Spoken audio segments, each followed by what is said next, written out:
হারাধন, বিরিয়ানি কত করে দিচ্ছিস রে? বেশ ভালো সুগন্ধ বেরিয়েছে তো। সুগন্ধ তো বেরোবেই, আমার হাতের বিরিয়ানি বলে কথা। বিরিয়ানি বেশি নয়, 120 টাকা প্লেট। কি বলছিস রে তুই? এই তো আগের মাসে বিরিয়ানি করেছিলিস 100 টাকা প্লেট, 1 মাসের মধ্যে 20 টাকা বেড়ে গেল, এটা কিভাবে হয়? আর এই জিনিসপত্রের দাম বাড়ছে, বিরিয়ানির দামও তো বাড়বেই। হারাধন কাকা, তুমি কিন্তু বড্ড বেশি দাম নিচ্ছ। এত দাম দিয়ে মানুষ বিরিয়ানি কিনবে কিভাবে? তোমাদের সবাইকে বলেছি আমার হাতের স্পেশাল বিরিয়ানি, তার দাম 120 টাকা, এর থেকে 1 টাকাও কম হবে না, নিতে হলে নাও। কি আর করা যাবে, দিয়ে দিন আমায় 2 প্লেট। গ্রামে তো একটাই বিরিয়ানির দোকান, কিনতে তো হবেই। এই নিন, ধরুন আপনার 2 প্লেট বিরিয়ানি, আপনার হয়েছে 240 টাকা। ধরুন আপনার টাকা। এই যে আপনারা বিরিয়ানি কিনলে নিন, না হলে দোকানের সামনে অযথা ভিড় করবেন না। ঠিক আছে, আমাকে 1 প্লেট দাও, কি আর করা যাবে। এই নে ধর, 120 টাকা দে। ধরো তোমার টাকা। গোপাল, হারাধন বেশ ভালোই লুটে পুটে খাচ্ছে। আগের মাসে বিরিয়ানির দাম ছিল 100 টাকা, আর আজকে বিরিয়ানির দাম 120 টাকা। একটা মাসের মধ্যেই 20 টাকা দাম বাড়িয়ে দিয়েছে। যা বলেছ কুড়ো, বিরিয়ানি খেতে ইচ্ছে করলেও খাওয়া যাবে না। একদিনের শখ বিরিয়ানি খাবো, কিন্তু বিরিয়ানি খেলে সারা মাসে চলবে না। এই অবস্থায় পড়ে আছি রে। শুধু তুমি কেন, গ্রামের বেশিরভাগ মানুষই তো গরিব। এই গরিব মানুষদের থেকেই লুটে পুটে নিচ্ছে ওই হারাধন। আমাদের গ্রামে আরো যদি বিরিয়ানি করবার লোক থাকতো, তাহলে এত চড়া দাম হতো না। শহরে বিরিয়ানির দাম জানিস, 1 প্লেট মাত্র 50 টাকা। সে কি গো খুড়ো, মাত্র 50 টাকা, আর এখানে 120 টাকা? সবকিছু জেনে শুনেও আমরা কিচ্ছু করতে পারবো না রে। সত্যি এবার খুব রাগ হচ্ছে হারাধনের উপর। গ্রামের মানুষদের ঠকাতে লজ্জা করে না ওর? এমনি এমনি এত কিছু হয়ে গেছে নাকি? কিছুদিন আগে বাড়ি করলো, আবার ওই বাড়িটাকে রং করাচ্ছে এখন। কত টাকার ব্যাপার জানিস? সবই তো এই ধান্দা থেকে আসছে। ঠিক আছে খুড়ো, আবার পরে কথা হবে, এখন ওই বাড়ি যাই, হ্যাঁ? ঠিক আছে ঠিক আছে, কালকে আবার কথা হবে, আজকে তো সন্ধে হয়ে গেল। কেমন কাজকর্ম হচ্ছে গো? কাজকর্মের কথা আর বলুনি, গ্রামে একটাই বিরিয়ানির দোকান, আমি ছাড়া কেউ আর বিরিয়ানি রান্না করতে পারবে না। সেই সুযোগে লুটে নিচ্ছি পুরো। হে, 1 প্লেট বিরিয়ানির দাম 120 টাকা দিয়েছি। তাহলে তো অনেক টাকা ইনকাম করছো। আমায় কিন্তু একটা ভালো সীতাহার গড়িয়ে দিতে হবে। হবে গিন্নি, সব হবে। আমি আছি তো, চিন্তা করছো কেন? এখন প্রচন্ড ক্ষুধা লেগেছে, খেতে দাও দেখি। তুমি খাট থেকে নেমে মা দূরে বসো, আমি খাবার নিয়ে আসছি এক্ষুনি। হ্যাঁ হ্যাঁ, তুমি যাও। নাও গো, তাড়াতাড়ি খাওয়া শুরু করে দাও। আর আমার সীতাহার গড়িয়ে দেওয়ার কথাটা যেন ভুলে যেও না। আরে গিন্নি, তোমার কথা ভুলে যাব? এই রকমটা আবার হতে পারে? আমার একটা মাত্র বউ, এরপরও বিরিয়ানির দাম বাড়াবো, আরো মুনাফা হবে। ওগো, এত দাম বাড়ালে বিক্রি হবে তো? আলবাত হবে। গ্রামে শুধুমাত্র আমি বিরিয়ানি রান্না করতে জানি, না হলে মানুষ বিরিয়ানি খেতে পাবে না। হে, হে, যে খাবার ঠিকই খাবে, বুঝলে? সে যাই হোক, বিধাতা সবকিছু ঠিকঠাক করলেই হলো। অত ভেবে কিছু হবে না গিন্নি, সবকিছু ঠিকঠাকই থাকবে।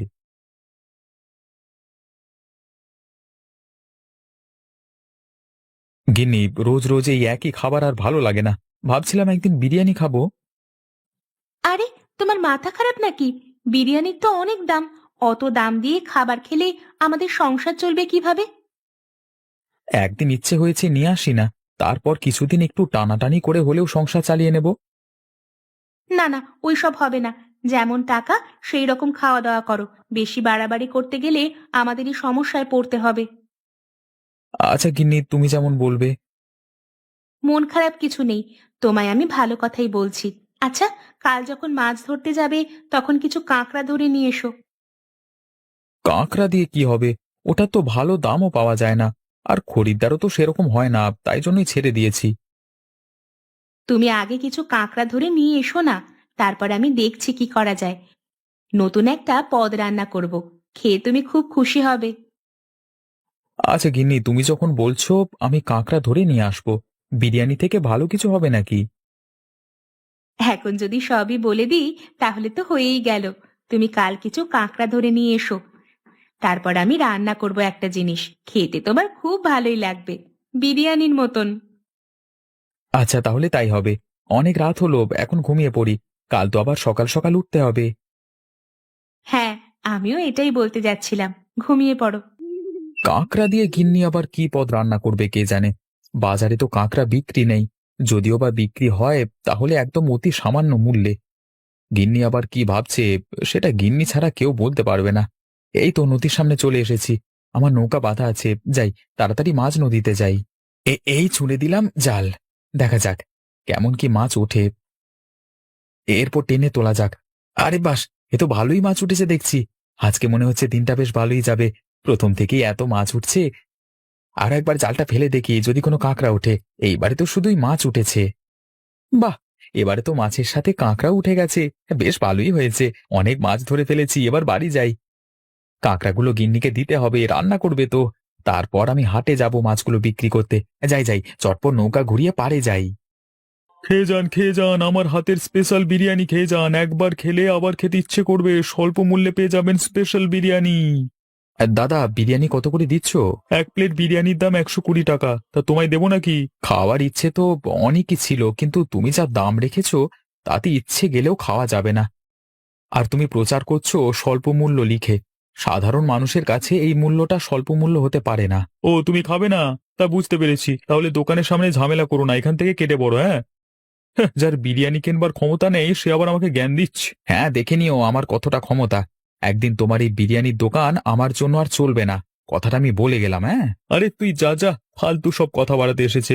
ব্যবসায় আমার সাথে তুই পারবি না, এটাও আমি বলে দিচ্ছি। মুখে বলা যতটা সহজ, কাজে করা ততটা সহজ নয়।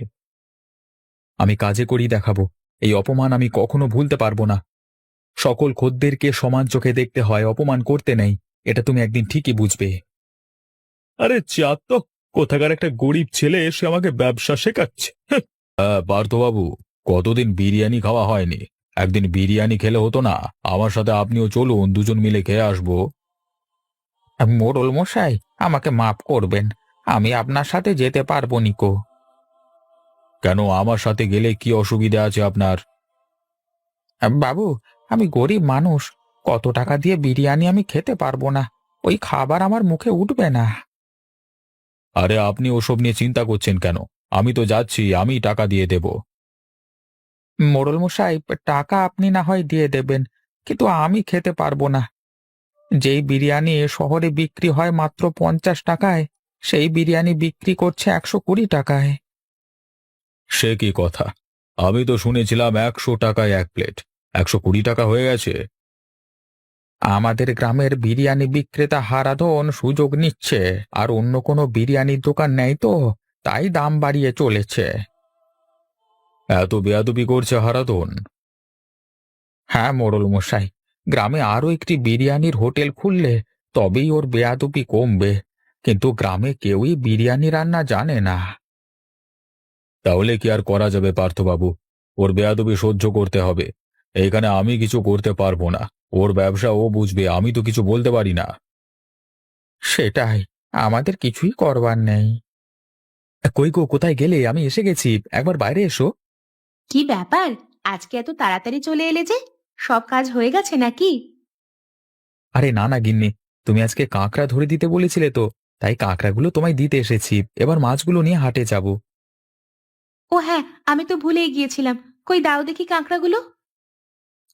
এই নাও ধরো, অনেকগুলো আছে কিন্তু। হ্যাঁ, বেশ কষিয়ে রান্না করো কিন্তু। নতুন পদ কেমন হবে সেটা ভেবেই আমার আনন্দ লাগছে। খেতে ভালোই হয়। আমার যখন বিয়ে হয় নাই, তখন বাড়িতে আমি প্রায়ই খেতাম। কাঁকড়াও সস্তা, আর চাল তো বাড়িতেই থাকে, কম খরচে ভালো কিছু খাওয়া যায়। তুমি যখন আগে রান্না করেছো তাহলে ভালোই খেতে হবে, এবার না গেলে বিক্রি হবে না। আমি এখন যাই, বুঝলে? যাই বলতে নেই, বলো আমি আসছি। হ্যাঁ হ্যাঁ গিন্নি, আমি আসছি, এবার ঠিক আছে। হ্যাঁ হ্যাঁ, এবার ঠিক আছে, একদম পারফেক্ট। ঠিক আছে ঠিক আছে, তুমি ভেতরে যাও, গিয়ে রান্নার প্রস্তুতি শুরু করো। তুমি যাও সাবধানে, আমি সবকিছু করে নেব, তুমি চিন্তা করো না। দাদা, আজকে ভালো ভালো মাছ এনেছেন তো? আজকে কিন্তু আমার বাড়িতে কুটুম আসবে, মাছ ভালো নিয়ে যেতে হবে। কি মাছ চাই শুধু বলো, রুই, কাতলা, মৃগেল সব মাছ আছে, সব খাঁটি মাছ। তোমার কুটুম একবার খেলে আর ভুলতে পারবে না। ঠিক আছে, আপনি আমাকে 2 কেজি কাতলা মাছ দিন। এই দেখো কত বড় কাতলা মাছ। তুমি হাতে নিলে বুঝতে পারবে খাঁটি নাকি খারাপ। তুমি হাতে নিয়ে দেখো। না না দাদা, হাতে নিয়ে দেখবার কোনো প্রয়োজন নেই। আমার বিশ্বাস আছে তুমি কখনো খারাপ মাছ দেবে না। তুমি দিয়ে দাও আমার ঝুলিতে। এই নিন ধরুন আপনার মাছ। আপনি আমাকে 100 টাকা দিয়ে দিন। গোপাল, আজকে আমাকে 1 কেজির একটা পাকা রুই দে তো। এই মাছটি তুমি হাতে নিয়ে দেখো, পাকা রুই, একবার খেলে ভুলতে পারবে না। সেসব আর বলতে হবে না, আমি তোর প্রত্যেক দিনের খদ্দের, জানি তুই আমায় ঠকাবি না। কত টাকা দিতে হবে বল? সব মাছেরই একই দাম, 1 কেজি 50 টাকা। এই নে ধর 50 টাকা। ব্যাস, আমার সব মাছ শেষ হয়ে গেল। হ্যাঁ, বেশ ভালো রকমই বেচা কেনা হয়েছে। যাই, এবার বাড়ি ফিরে যাই। একটু তাড়াতাড়ি নাও, কতক্ষণ ধরে বসে আছি আমি, আর ভালো লাগছে না। পেটে ক্ষুধা নিয়ে এভাবে বসে থাকা যায় না। আমার কি 10টা হাত আছে নাকি? সবকিছু একেবারে করা যায় না। আমি যথেষ্ট তাড়াতাড়ি করছি। সেই কখন থেকে এই কথাটাই শুনে যাচ্ছি, খাবার এখনো এলো না। তোমার যদি অতই তাড়া থাকে তাহলে তুমি এসে রান্না করে খেয়ে নাও, আমি পারবো না। আমি যে বসে আছি সেটা তো নয়, কাজ তো অনবরত করে যাচ্ছি। তোমাকে কিছু বলাও যাবে না দেখছি। আজকাল তুমি যা শুরু করেছো, যেন মনে হচ্ছে বাড়ির কর্তা তুমি। তুমি কি আমাকে শান্তিতে একটু কাজও করতে দেবে না নাকি? এই ভর দুপুর বেলায় ঝগড়া ঝামেলা না করলেই নয়। আচ্ছা ঠিক আছে, আমার খাবার দরকার নেই, চলে যাচ্ছি। এই তো তুমি এসে গেছো, তোমার জন্যই অপেক্ষা করছিলাম। তোমার চোখ মুখ দেখি বোঝা যাচ্ছে। আচ্ছা, আমি তাহলে খেতে বসে পড়ছি। তুমি নতুনত্ব কি রান্না করলে নিয়ে এসো। এই নাও, খেয়ে দেখো তো কেমন হয়েছে। আমার হাতের তৈরি কাঁকড়ার বিরিয়ানি। আশা করছি তোমার ভালোই লাগবে। আরে বাস, তুমি কাঁকড়া দিয়ে বিরিয়ানি রান্না করে ফেলেছো? তুমি বিরিয়ানি রান্না করতে জানো? হ্যাঁ, আমি বিরিয়ানি রান্না করতে জানি। অত প্রশ্ন না করে আগে খেয়ে বলো তো কেমন হয়েছে রান্নাটা। বাহ, কি স্বাদ! ওই হারাধনের বিরিয়ানিতে মনে হয় এরকম স্বাদ হয় না। সবকিছু ঘরোয়া জিনিস দিয়েও যে এত সুন্দর বিরিয়ানি রান্না করা যায়, আমি কখনোই কল্পনা করিনি। তোমার ভালো লাগলেই হবে। আচ্ছা গিন্নি, আমার মাথায় একটা বুদ্ধি এসেছে। তুমি কি আমাকে সাহায্য করবে? হ্যাঁ, কি হয়েছে বলো না। তুমি তো এত সুন্দর বিরিয়ানি রান্না করো, তাও আবার কাঁকড়ার বিরিয়ানি। একটা হোটেল খুললে ভালো হবে না? স্বল্প মূল্যে বিক্রি করব, নতুনত্ব জিনিস, খরিদ্দার ভালো হবে। তুমি যদি রাজি থাকো তাহলে আমি কাজটা শুরু করব। এ তো ভারী চমৎকার বুদ্ধি তোমার। হ্যাঁ, আমি তোমায় সাহায্য করব। গ্রামের মানুষদেরও এই নতুন কাঁকড়ার বিরিয়ানি খাওয়াবো আমি। তাহলে আমি কালকে থেকেই দোকান খুলে ফেলি। তুমি রান্না করে দেবে, আমি বিক্রি করতে যাব, কেমন? আচ্ছা, তাই হবে। আমি খুবই উত্তেজিত। সবাই পাবেন, একটু চুপ করে দাঁড়ান, অনেক বিরিয়ানি আছে, সবাই পাবেন। দাদা, আমি অনেকক্ষণ থেকে বসে আছি, আমায় 1 প্লেট দিয়ে যান। এই তো আপনারটাই দিচ্ছি। সবাই একটু চুপ করে বসুন, সবাইকে দেব। গোপাল দাদা, আমিও তো অনেকক্ষণ ধরে বসে আছি, আমারটা দাও। একটু তো বসতেই হবে ভাই।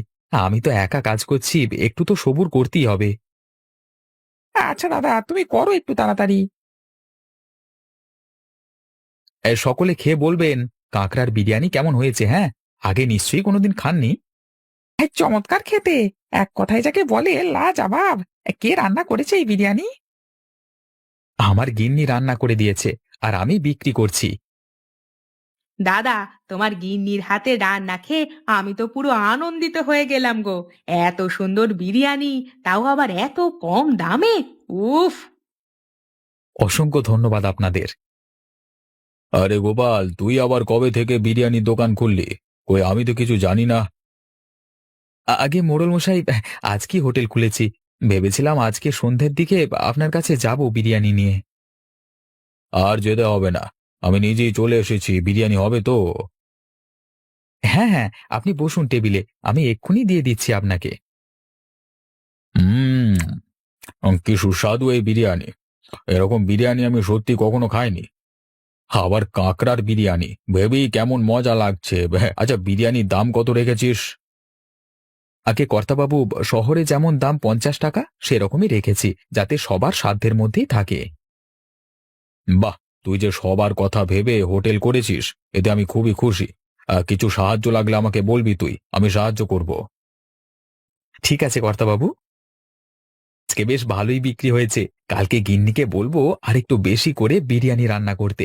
বিরিয়ানির যা চাহিদা, একটুতে কোলানো যাবে না। গোপাল, তুমি আমাকে ক্ষমা করে দাও। তোমার এই বিরিয়ানির দোকান খোলবার পর থেকে একটা খরিদ্দারও আমার দোকানে আসেনি। কিছু একটা করো তুমি। আমি তো আর কিছু করতে পারবো না। দেখলে তো, অহংকার একদিন এমনই মাটিতে মিশে গেল। আমি সেদিন টাকার লোভে অন্ধ হয়ে গেছিলাম, কিন্তু আজকে বুঝতে পেরেছি। আমি তাই ছুটে এসেছি তোমার কাছে। তুমি যে অনেক দেরি করে ফেলেছো। আমি যেদিন বলেছিলাম সেদিন তুমি যদি অহংকার না দেখিয়ে এসব কথা ভাবতে, তাহলে আজকে তোমার এই অবস্থা হতো না। গোপাল, এরকম করে চলতে থাকলে আমি যে পথে বসে যাব। বাড়িতে বউ আছে, তাকে নিয়ে যে সংসার করতে হবে। বেশি কিছু করতে পারবো না তোমার জন্য, কিন্তু একটা সাহায্য করতে পারি। আমার হোটেলে লোক লাগবে কাজের জন্য, চাইলে তুমি কাজ করতে পারো। আচ্ছা, আমি তাই করব। যা হোক করে সংসারটাকে তো চালাতে হবে। তুমি উঠে দাঁড়াও। একটা কথা বলছি, ভালো করে শোনো। তোমার কাছে অনেক ধনসম্পত্তি থাকতেই পারে, তা বলে অহংকার দেখানো উচিত না।